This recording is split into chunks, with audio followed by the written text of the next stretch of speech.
Hey guys. Oh wait, let me see. Let me turn this around. Sorry, Charlie.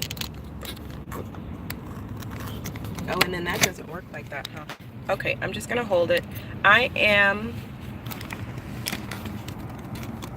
Hey guys, hope you guys are having a terrific day here. This is Shelly Bates here, your creative wellness strategist and therapist, coming on today to talk about 3 people who would benefit from therapy.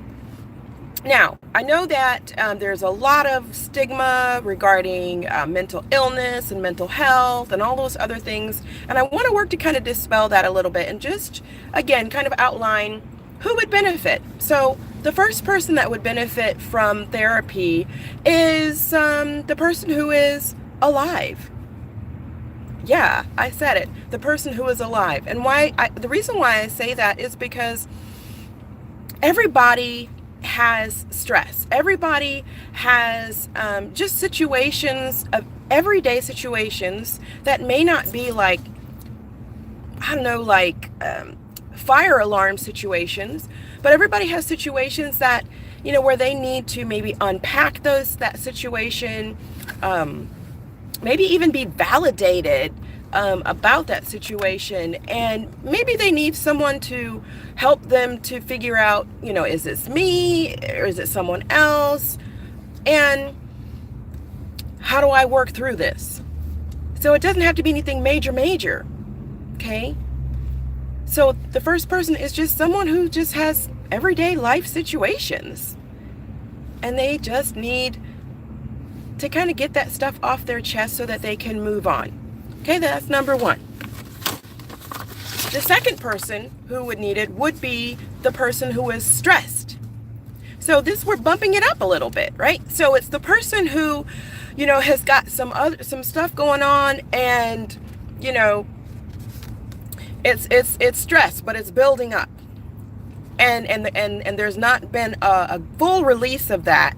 And, do you know that if you don't resolve that stress, that stress needs some place to, it needs to be discharged, if you will.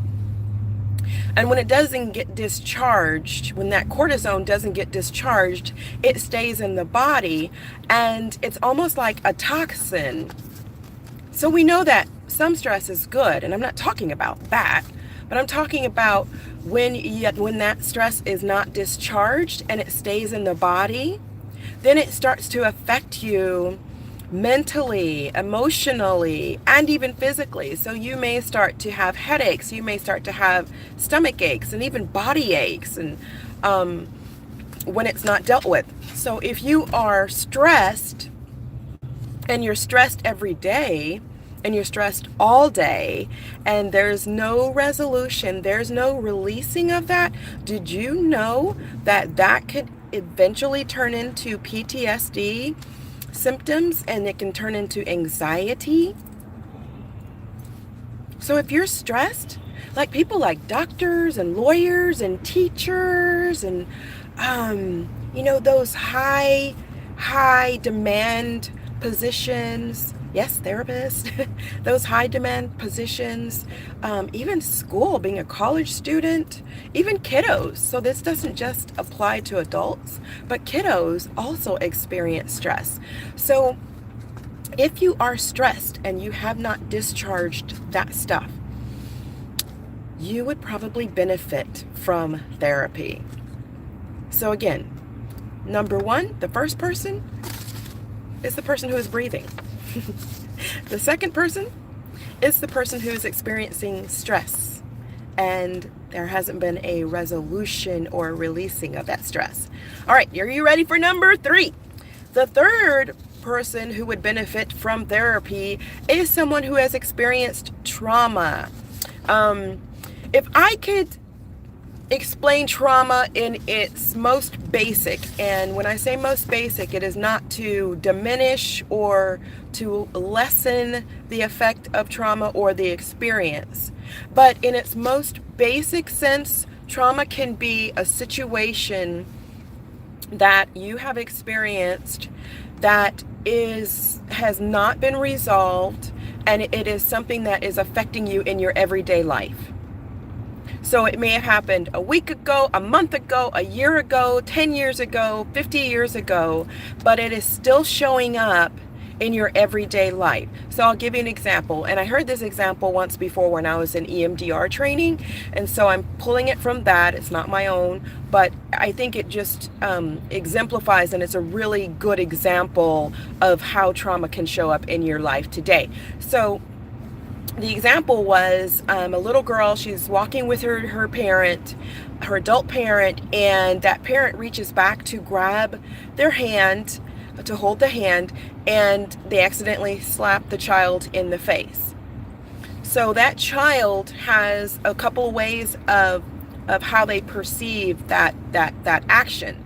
They may think, oh my goodness, it was an accident. Even though the parent says, oh, I'm so sorry. So their perception, if they're have a pretty stable connection and a pretty solid and a good connection with that parent, and they're in a good, stable, solid environment, then they might think, oh, mommy, she did that, or daddy did that, and it was an accident. Okay, mommy, and grab the hand, and they're totally okay. Scenario number 2 is maybe that parent is not there in their lives, and that kiddo doesn't have a stable environment or a strong connection with that parental figure. And so all of a sudden it is internalized as, oh, I'm a bad kid. I'm not lovable. I deserve that. I don't deserve good things. And then that thing can carry out throughout their life if it's not dealt with and resolved. So then they fast forward to being an adult, and that kiddo as an adult has low self-esteem, or is afraid to step out, or afraid to move out, is afraid of, is dealing with rejection, right? So that becomes a traumatic situation. So there's firsthand trauma, and then there's secondary trauma. So, like doctors, lawyers, so people, first responders, police officers, those are people, teachers who deal with some secondhand trauma. So it's not something that they've experienced personally, but because they're around and dealing with that stuff firsthand, then it becomes like a secondary trauma. So if you have experienced trauma, and trauma, I could talk about this all day long, but trauma can be, little t trauma, so those little t stressors that we talked about that have turned into traumatic experiences, or it can be big T trauma, which is, like something, like maybe you lost your child all of a sudden, and again, you haven't got to that place of resolution, and so you're constantly lit up. Basically, you're constantly being fired up, and you're having flashbacks and just constantly agitated right in your system and what have you. So that's the third type of person that could benefit from therapy. So just to recap here, you've got the person who's breathing and is just going through everyday life.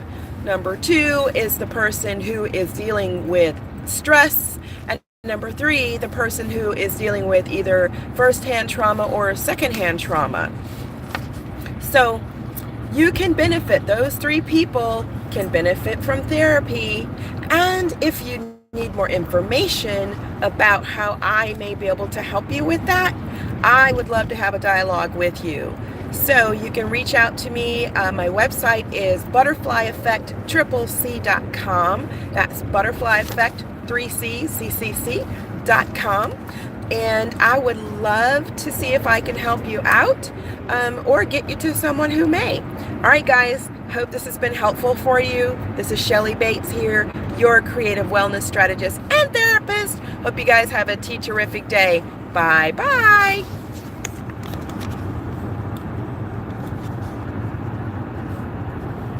Okay, let's see how I can stop this.